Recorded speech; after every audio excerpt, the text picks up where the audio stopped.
Olá pessoal, aqui quem está falando é o Luiz Eduardo e no vídeo de hoje eu irei abordar o assunto sobre o Shell Script e a importância dele no mundo dos scripts.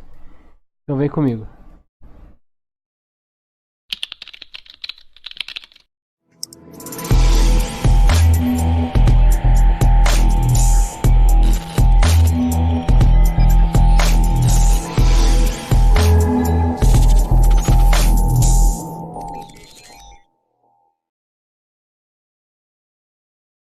Bom, estamos aqui e é exatamente assim que a gente vai encontrar vários servidores CentOS por aí. No vídeo de hoje eu quero mostrar um script que eu fiz sobre firewall, simples, porém funcional. Então tá, a gente tem a seguinte situação. Na minha situação, existia professores que queriam dar prova para alunos dentro de sala de aula e não queriam que eles tivessem acesso à internet. Bom, além disso, existem sites que conseguem burlar o nosso firewall e o nosso squid. Um deles é o Filter Bypass, aliás. Então, como é que a gente faz isso na mão grande para bloquear um site, digamos? Ou bloquear um computador na rede. Bom, enfim, como bloquear um site. Então a gente faz o seguinte comando. A gente teria que fazer input. Na verdade é iptables. Iptables. Menos A. Iptables. Menos A. Input. Menos S. O site ou o computador no qual a gente gostaria de bloquear. Digamos, eu quero bloquear lá o Cifra Club na minha rede. cifraclub.com.br menos J drop. Para confirmar que é via navegação TCP,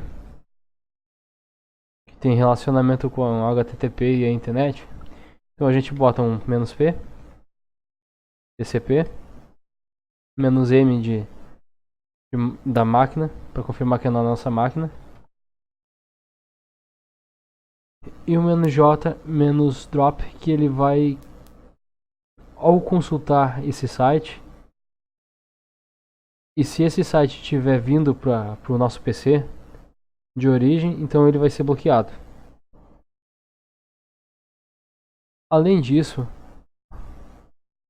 a gente tem o destino dele, então a gente teria que botar o "-d" aqui também. Feito essas duas maneiras, ainda faltam mais 4 maneiras de bloqueio que a gente tem que fazer, senão ele não vai ficar bloqueado. E no caso seria acrescentar o forward,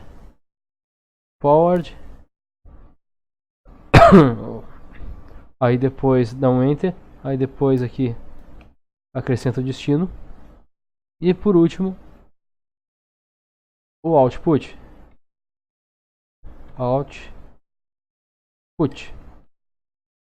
menos S e depois o "-d".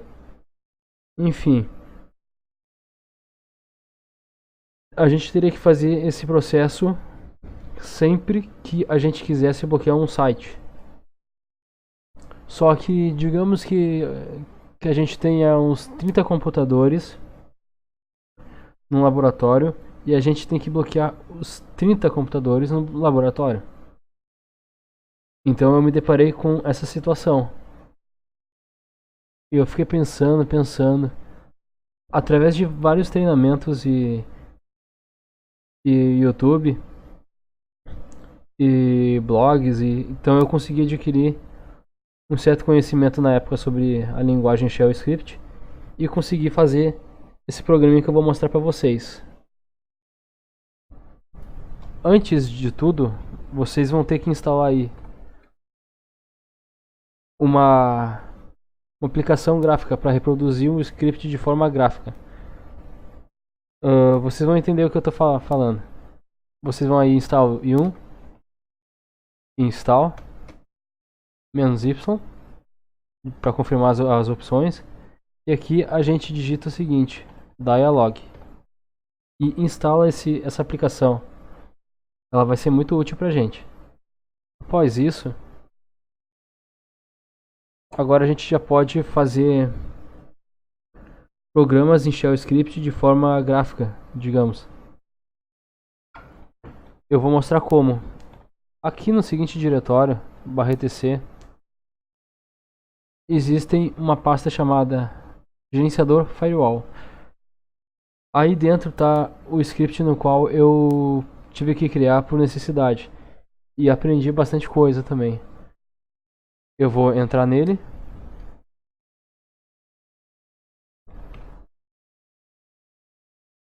Entrei nele, vou dar um ls. Aqui onde diz o shell script, isso tudo aqui eu vou deixar no vídeo aí embaixo, para vocês copiarem, baixarem ou estudarem, certo? Então, aqui dentro existem os comandos no qual eu estudei para fazer esse programa. Como vocês podem ver, são vários. Mas o que eu usei de fato foi simplesmente a lógica de programação. Aqui onde diz caixa de dialogs, existe esse TUI com whiptail. Esse whiptail, ele é uma outra aplicação que nos possibilita fazer uma programação de forma gráfica no Shell Script. Ah, mas por que de forma gráfica? Porque na tela em preto e branco assim, quando a gente tem outros colegas para mexer, então fica meio complicado só a organização de forma textual. Muitas vezes, para enxergar o que a gente está fazendo, é preciso de uma forma gráfica. E foi a forma gráfica através do dialog que eu achei que melhor coube aqui para nós. Beleza? Então tá. No leme tem as instruções, no help tem ajuda como eu fiz cada funçãozinha ali. Beleza, a gente inicia dando permissões de execução a esse arquivo do gerenciador. Como é que a gente faz isso? A gente faz assim, ó. chmod mais x asterisco, ou então a gente dá o caminho para ele, que nesse caso seria simplesmente isso aqui. Ou então a gente pode criar grupo e dizer que ele vai ter acesso àquela permissão, quem tiver naquele grupo, ou fazer 775 "-r", que é para todos os do bloco iptables, free iptables, menu, terem acesso à execução também. Inclusive, eu sugiro que façam assim mesmo, mais x, "-r" maiúsculo de recursivo. Beleza?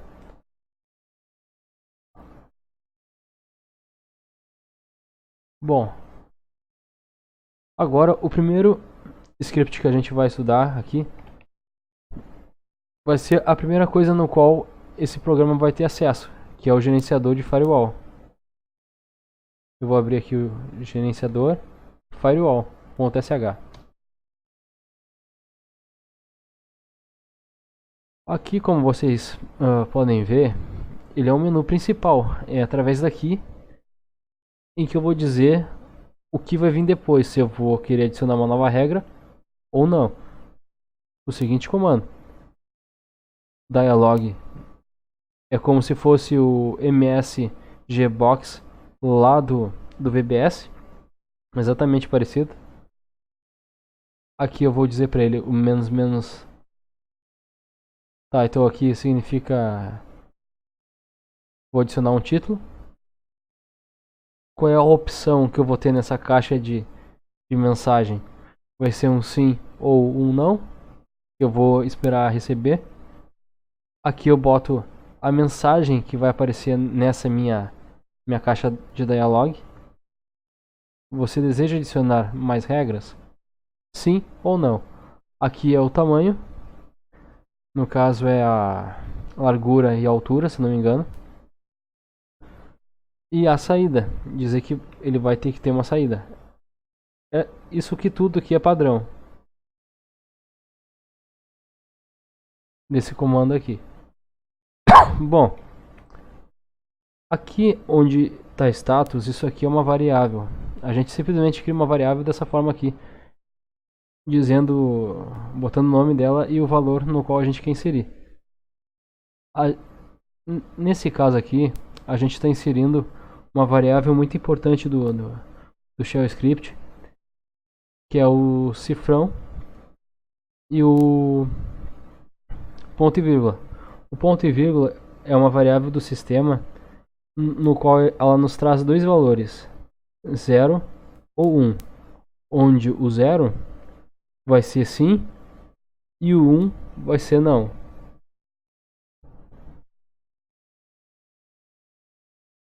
Então vai seguir exatamente esse padrão aqui, 0 para sim, 1 para não. Só que aqui eu tô esperando para ver qual opção que eu vou marcar. Se eu vou escolher o botão de sim ou o botão de não. Se o status de saída aqui, de entrada, for igual a sim, então ele vai armazenar o valor 0. E eu vou chamar o script que está dentro da pasta menu. Vou chamar o script chamado menu tipo de regra de firewall, onde eu vou definir que tipo de regra que eu vou querer adicionar no meu firewall ou executar. Nesse caso aqui seria bloquear, liberar ou voltar, ou aí vocês podem inventar outras coisas, como bloquear sites, bloquear alguma coisa específica, algum filtro de internet que não quer que ninguém acesse, alguma coisa desse tipo aí. Se for um, então eu vou limpar o meu terminal e vou sair do programa, executando no terminal a seguinte mensagem, saindo do programa. E aqui eu fecho o meu if ou meu switch com o exec. Ok? Isso aqui tudo é parâmetros que realmente existem, tá? Tem que ser assim como tá. Então eu vou dar um ESC, dois pontos, WQ, está salvando. E vou executar esse gerenciador aqui com o seguinte comando: sh, pode ser sh, pode ser bash, ou pode ser ponto, barra e o nome do arquivo. E ele vai me aparecer essa mensagenzinha aqui para que vocês estão vendo. Ó. Você deseja adicionar mais regras? Sim ou não? Nesse caso, eu vou botar sim. Agora ele vai para aquele menu tipo de regra. Que tipo de regra você deseja adicionar? Bloquear? 1 para bloquear. 2 para liberar. 3 para voltar. 4 para sair do gerenciador.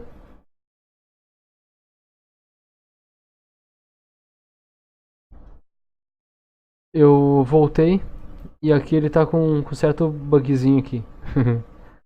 Bom, mas enfim. Agora eu vou aqui no menu para vocês verem o que a gente tem. Aqui no menu a gente tem os seguintes menus. Menu firewall liberar, menu firewall bloquear, que vai controlar o bloqueio e o outro vai controlar a liberação. E a gente tem o menu tipo de regra, menu tipo de regra firewall. Ele é o segundo menu principal, nesse caso. Então vamos dar uma olhadinha aqui no menu tipo de regra. Menu tipo de regra firewall. Aqui a gente já tem algumas coisas mais importantes. Vocês vão ver que conforme a gente vai evoluindo, vai chegando nas regras, esse tipo de menu vai ficando mais complexo. Aqui eu criei uma variável chamada menu, onde eu estou passando para ela o valor que eu escolher aqui dentro. Certo? Então, estou adicionando dentro dessa variável menu um dialog que vai ser um menu, de fato, onde eu vou ter múltiplas escolhas. Aí então eu boto o título, escolha o tipo de regra, quebro uma linha, aqui eu boto a largura, a altura e a quantidade de opções que eu vou ter. Aqui é bom adicionar sempre uma a mais, porque senão ele não vai ler. Ele sempre tende a ler, tipo assim, o valor total menos 1. Como vocês podem ver, tem 1 e vai até o 4. Então aqui ele vai ler exatamente isso. Ou vão testando aí. Vamos ver no que vai dar. Beleza? Então tá. 1 para bloquear, 2 para liberar, 3 para voltar, 4 para sair. E aqui ele apresenta uma saída, stdout. Esse stdout é o mesmo da programação em C. Aqui a gente tem o status, que vai receber aquela velha questão, que é 0 ou 1. Aqui a gente começa a testar a condição do menu, que é essa variável aqui que está guardando a resposta na qual eu vou dar. Se é 1, se é 2, se é 3, se é 4 e assim por diante. Então, se menu for igual a 1, aqui no menu aqui ele está como bloquear. Então, se eu quiser bloquear, eu entro no menu firewall bloquear. 2. Se eu quiser liberar, então eu entro no menu firewall liberar. Isso aqui segue a mesma estrutura de uma secretária eletrônica. Esse programa aqui, basicamente. É a mesma coisa, praticamente. Se não, se o menu for igual a 3, que é voltar, então eu tenho que simplesmente voltar uma para trás. Como é que eu volto uma para trás?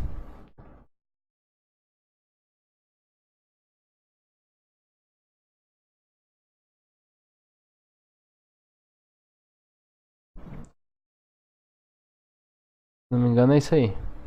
Se não der vai dar erro, mas... Ou melhor, fazer o seguinte aqui, eu botar barra etc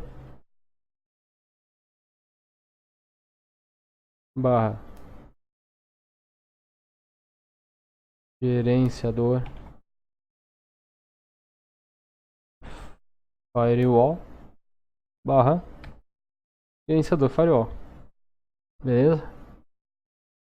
Se for 4, então eu quero sair. Então eu dou um limpar terminal e saio do meu if.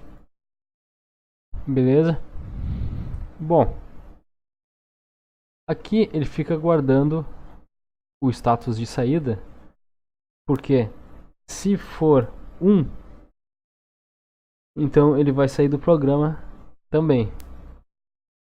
Qualquer coisa também ele limpa e sai. Esse status está aqui porque obrigatoriamente ele tem que ter um status de saída, justamente por causa desse stdout aqui. Esse daí é log obriga, certo?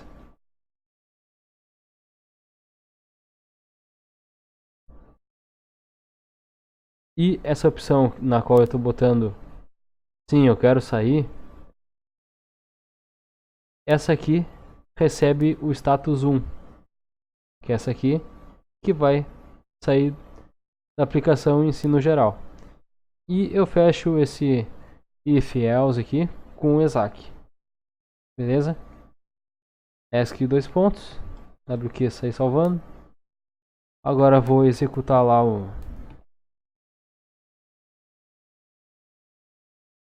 a aplicação. Vou voltar.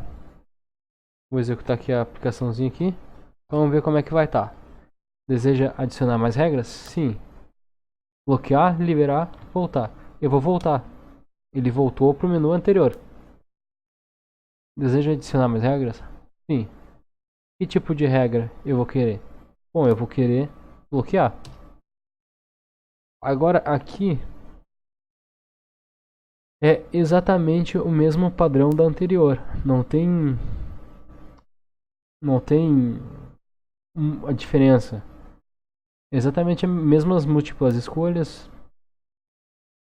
Aqui eu vou dizer o seguinte: eu quero bloquear laboratórios, salas de aula, auditórios, voltar ou sair do gerenciador.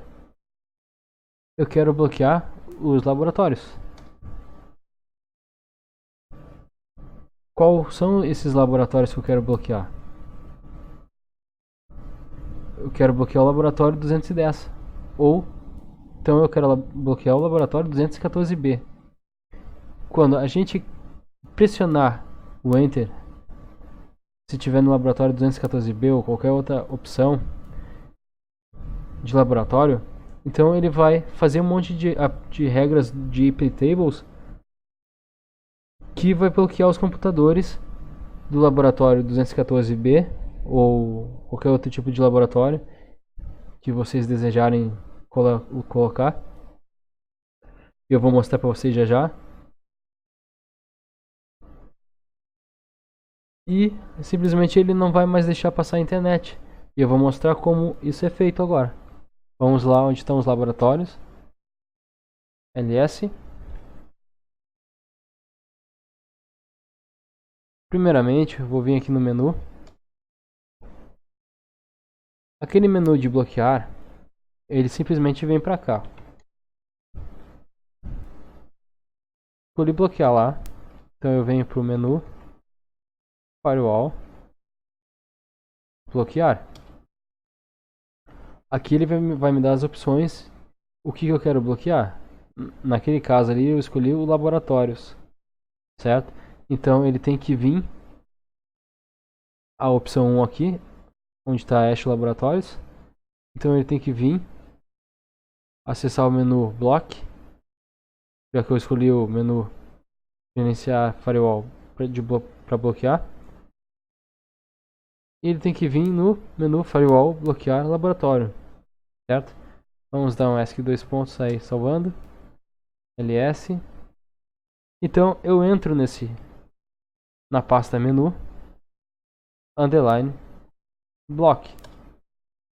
Dou um ls. Ah, não entrei lá. Oh.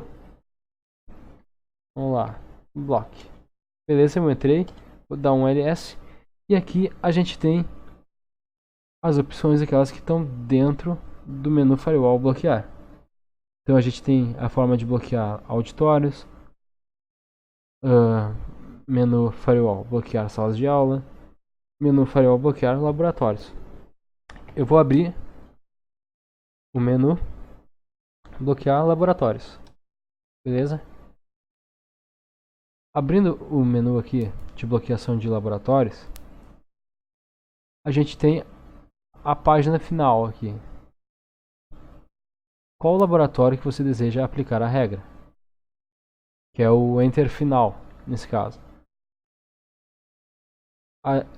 Eu escolhi aplicar no laboratório 214B, que é o 2.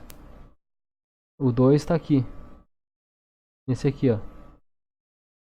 Então eu tenho que bloquear o seguinte laboratório 214b e aqui eu vou ter acesso à execução desse arquivo aqui, block laboratório 214b.sh. Beleza? Vamos ir lá nesse diretório, block iptables. São as regras de bloqueio do iptables no qual eu defini. Iria ser assim. Vamos voltar aqui para o início. Aqui vai ter block iptables e free iptables. Então eu vou acessar o block iptables, vou dar um ls, vai ter auditórios, laboratórios, salas de aula. No caso eu escolhi o laboratórios. Vamos lá no laboratórios. Laboratórios, ls. Eu escolhi também o lab 214b. Então eu vou entrar no lab 214b. Vou dar um ls. Lá naquele arquivo de configuração, esse aqui no qual a gente passou aqui em cima, ele está dizendo que se eu escolher o laboratório 214b, que é a opção 2, então ele vai executar esse arquivo block underline laboratório 214b. Mas o que esse block laboratório 214b faz? Vamos conferir. Vou abrir ele, underline lab 214b, aplicando regra bloquear no laboratório 214b. Aqui eu adiciono uma função de bloqueio que eu chamei de block. Eu costumo botar tudo parecido ou igual para não me confundir. Não, depois fica tudo muito disperso aí, fica meio uma confusão.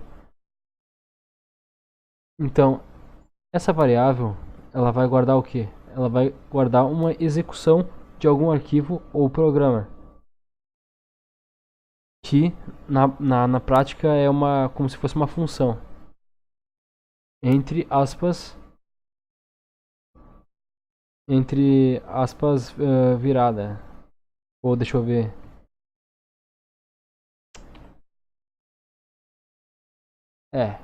Entre crases seria, eu acho. Seria entre crases. Que a gente vai ter o sinal agudo, normal, e em cima vai ter a crase.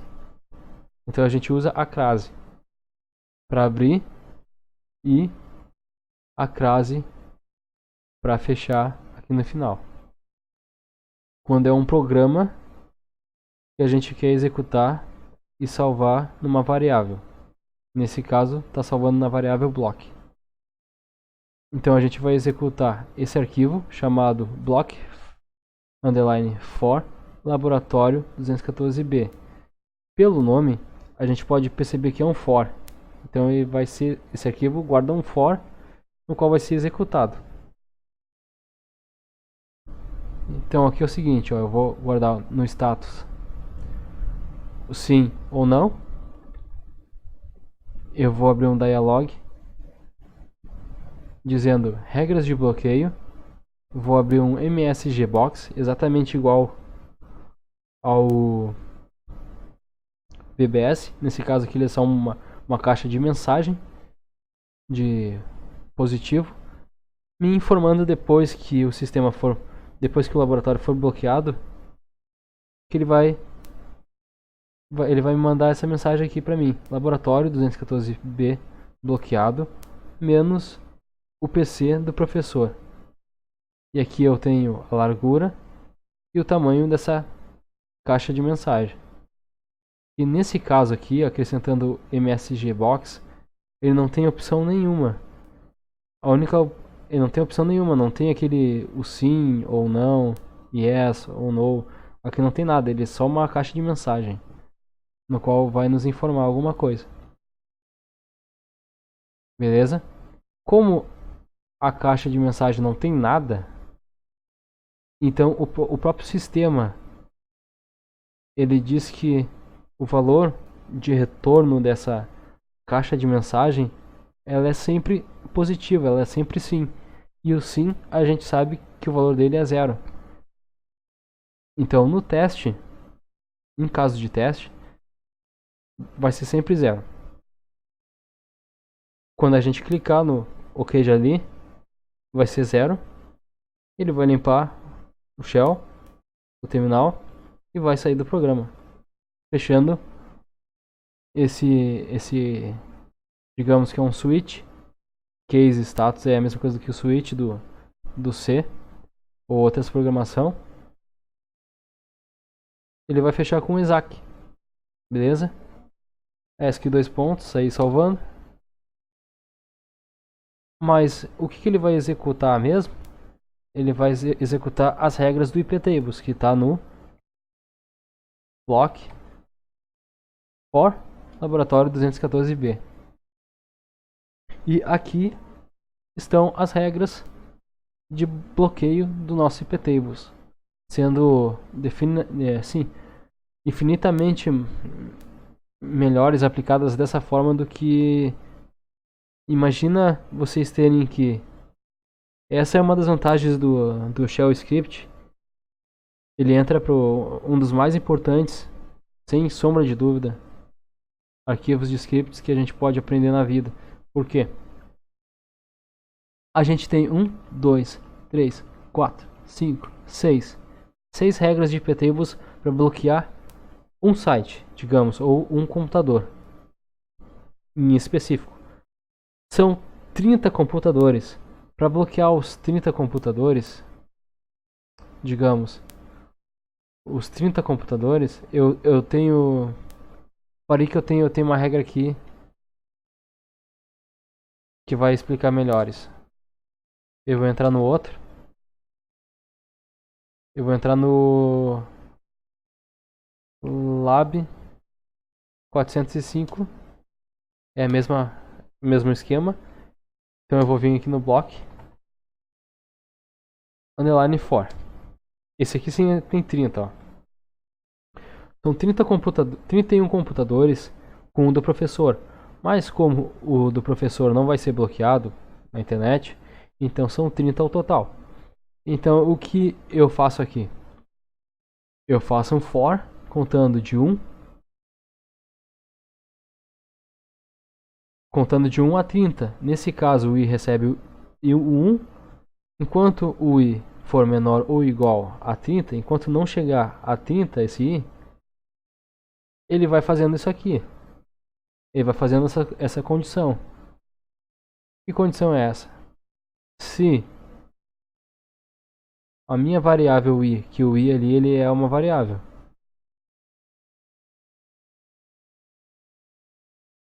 se esse i for menor ou igual a 9, enquanto ele for menor ou igual a 9, então nessas regras de iptables eu declaro que eu vou adicionar à esquerda dele um 0. Por quê? Porque lá no computador está definido assim, ó, sala 405 traço 01, sala 405 traço 02, traço 03, 04.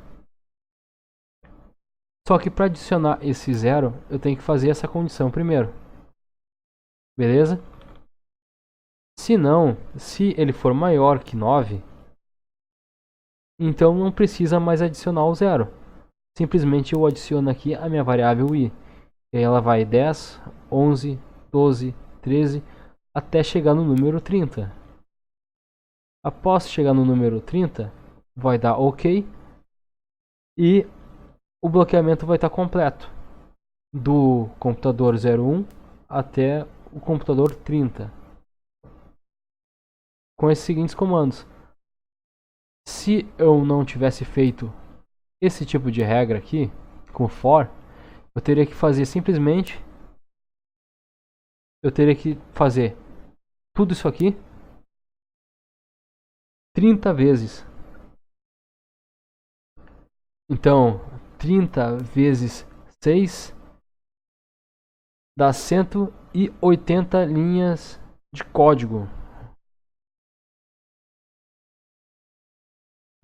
180, eu acho que é 130 linhas de código de ptables. Beleza?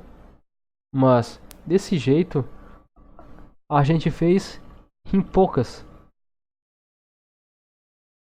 E seria assim, exatamente isso aqui. Seria a mesma coisa isso aqui, essas linhas, se eu resolvesse, sei lá, tem 100 computadores. Seria apenas, a gente iria apenas trocar aqui para 100. Então, facilita um monte a vida do cara. Os scripts. Fazendo assim com que o shell script entre para um dos mais importantes da nossa lista no mundo da informática, sem sombra de dúvida. Além de tudo, que é possível usar o Python junto, usar outras programações junto. Não para por aí, é infinitas possibilidades. Certo? Vou dar um WQ, sei salvando.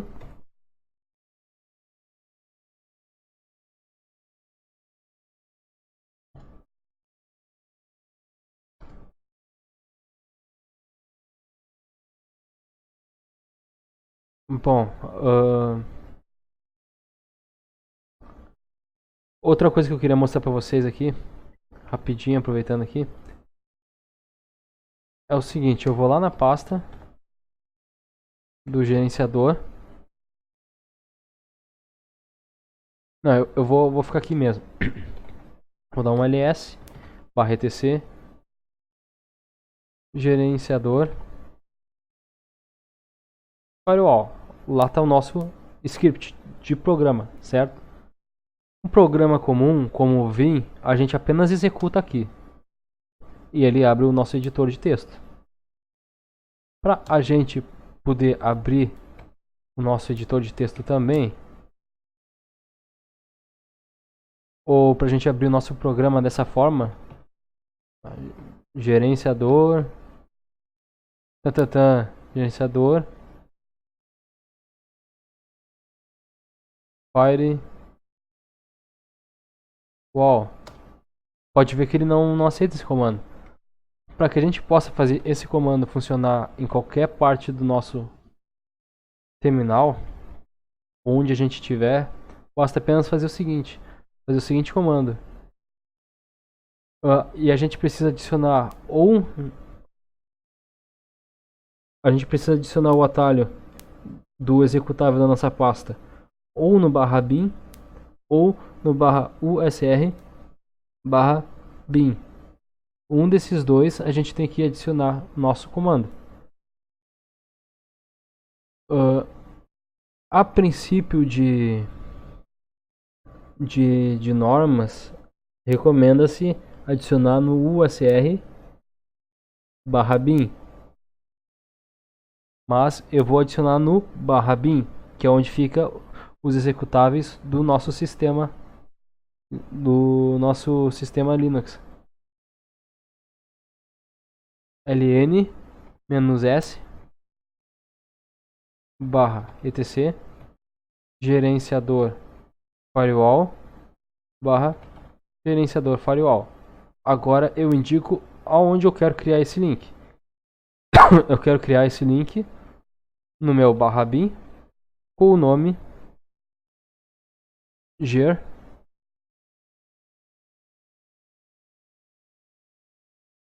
firewall. Ok? Ou, melhor dizendo, gf wall. Vamos inventar aqui, gf wall. Beleza? Vamos dar um enter. Vamos ver como é que está lá no nosso /bin, ls/bin.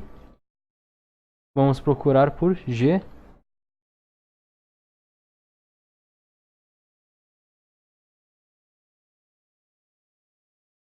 gf wall. Já está criado nosso link simbólico ali, beleza? E link simbólico é a mesma coisa do que atalho. Para aqueles que não sabem ou ficam confusos. Eu ficava confuso, pelo menos no começo. Então, beleza. Agora vamos executar por G, F, UAU. Completei com Tab, vocês viram que ele já completou com Tab. E vou dar um Enter. E, voilá, ele abriu o nosso programa para a gente usar. Em qualquer parte do nosso código, onde a gente estiver, /pt, G, F, UAU, ele vai abrir. Simplesmente isso. E é assim que a gente adiciona o programa de forma executável. Certo? Bom. Eu estou em modo gráfico e eu quero adicionar uma imagem para ele. Eu quero adicionar ele lá no meu menu. Lá do sistema operacional de forma gráfica. Lá nos gráficos, nas aplicações. Então a gente tem que fazer o seguinte, a gente tem que ir lá no /usr /share applications. Vamos entrar aqui.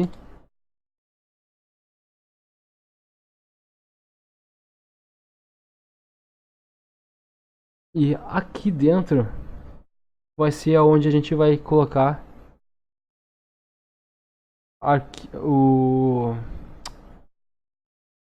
nem que seja um atalho com o nome do programa. Vai ser o nome do programa, nome programa ponto desktop, certo? Eu vou mostrar agora aqui para vocês. Aqui dentro do meu Linux, eu vou lá no cd usr share applications, a mesma situação. Vocês conseguem perceber que tem um monte de arquivo chamado com ponto desktop. Esse ponto desktop, ele aqui, por exemplo, ó, o LibreOffice base calc.desktop. Aqui dentro desses arquivos tem informação de que o meu LibreOffice vai ficar dentro dessa pasta chamada escritórios. Então esses links aqui bonitinho, fazendo referência ao LibreOffice, eles estão sendo mapeados todos aqui nesse arquivo. Se a gente abrir esse arquivo, LibreOffice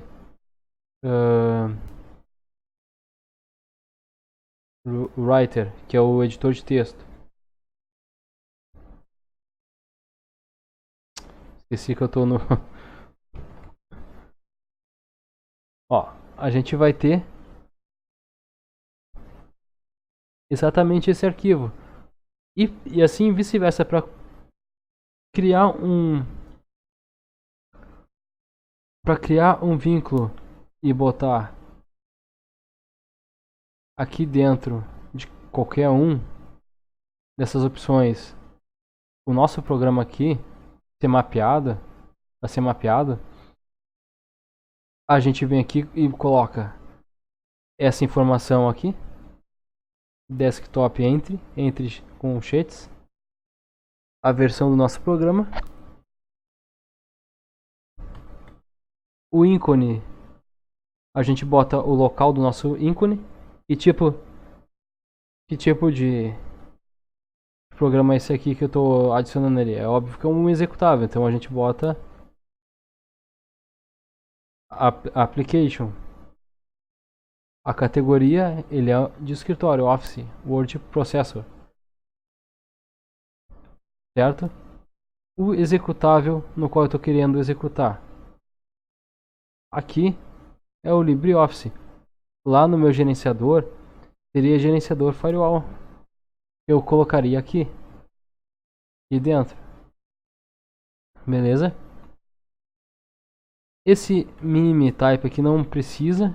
O name é importante botar porque vai ser o nome no qual ele vai mostrar aqui pra gente na pesquisa. O nome genérico aqui, unicamente a gente precisa do nosso generic name PT, PTBR, digamos, ou BR. O resto não precisa. Comentário, é sempre bom botar um comentário aqui para saber que tipo de programa é o que a gente está fazendo. Beleza?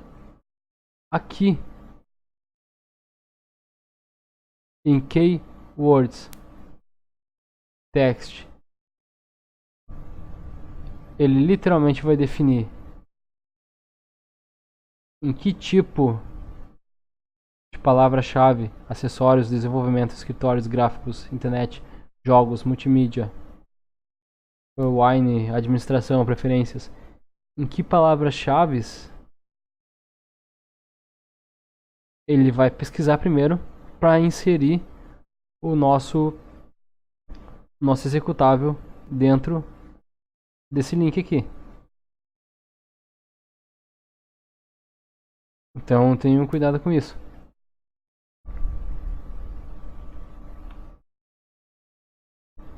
E no tudo mais é só isso. Isso aí que eu mostrei para vocês. O resto aqui é repeteco. Beleza? Bom, com isso aí eu fecho o vídeo de hoje. Espero que tenha ficado um pouquinho mais claro. Eu só não mostro a programação em si, porque é uma coisa bem chatinha. Eu levei uns 5 dias para planejar a estrutura. Como vocês viram, ficou estruturado. As pastas, ficou organizado. Levei mais 5 dias a 6 dias para estudar o código em si. E levei mais 2 semanas para fazer o programa de fato. E no fim, eu queria que vocês fizessem por si mesmos. Implementassem algo que vocês vão usar no dia a dia de vocês, se forem usar, ou então já tem em mente já como é que funciona a coisa. Então agora eu deixo nas mãos de vocês aí. Eu vou deixar na descrição do vídeo também arquivos .bat, que é para o Windows. Acho que não vale a pena falar sobre o .bat porque já faz parte do Windows Server e assim como não vale a pena para mim mostrar para vocês como funciona toda a parte de servidor do Windows Server, porque é muito fácil, tipo assim, é só ler e tem um monte de tutorial aí na internet também de como funciona, então não tem mistério nenhum. Então até o próximo vídeo e falou!